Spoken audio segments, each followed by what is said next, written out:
Hello everybody and welcome to another episode of the Chain Gang. My name is Jurgen Moors, and for those who looked before, we started our descent in the 7 world wonders of Web3.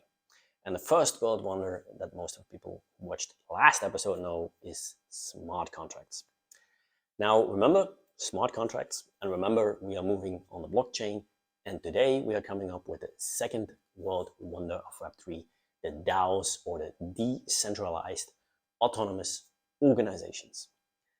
It's comparable with an organization, but basically it is a community that is organized in a very decentralized way.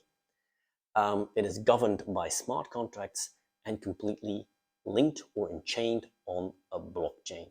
So community, decentralized, blockchain, smart contracts, organization. That's what you should remember from a decentralized autonomous organization, or a DAO. Now, they have the potential to revolutionize the way we look at traditional organizations. Now, there are some reasons for that. And one of them is disintermediation. Because you worked with smart contracts, this concept comes from smart contracts, you no longer need an intermediary person or intermediary institution like a bank or management, because all stakeholders are directly linked to this organization, and with smart contracts, it is organized the way it should be. Remember, smart contracts, blockchain, meaning it is also very transparent. If decisions are made according to a certain voting, it's very clear, it is written down again in a smart contract, it's very clear what decision was made and what should be done or what should be not done.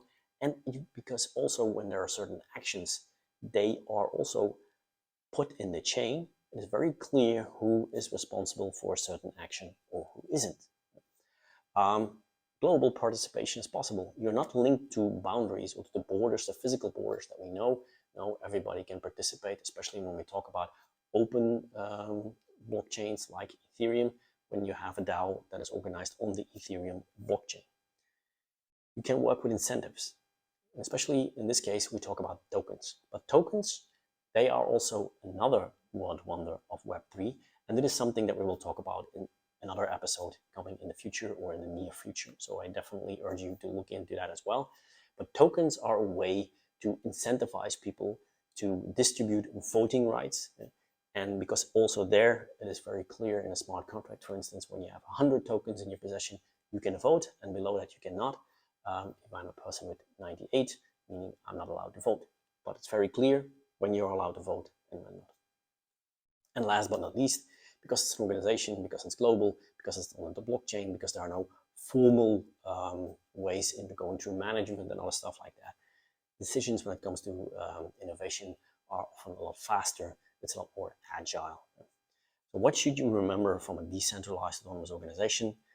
Basically 3 things. It is linked to smart contracts and all the advantages that you know from smart contracts. It is linked to the blockchain and all the advantages of the blockchain. And last but not least, is also organized with tokens. But this is something we will discuss in the future. Thank you very much for watching this episode. We will definitely come to another one. See you then. Bye-bye for another episode of The Chain Gang.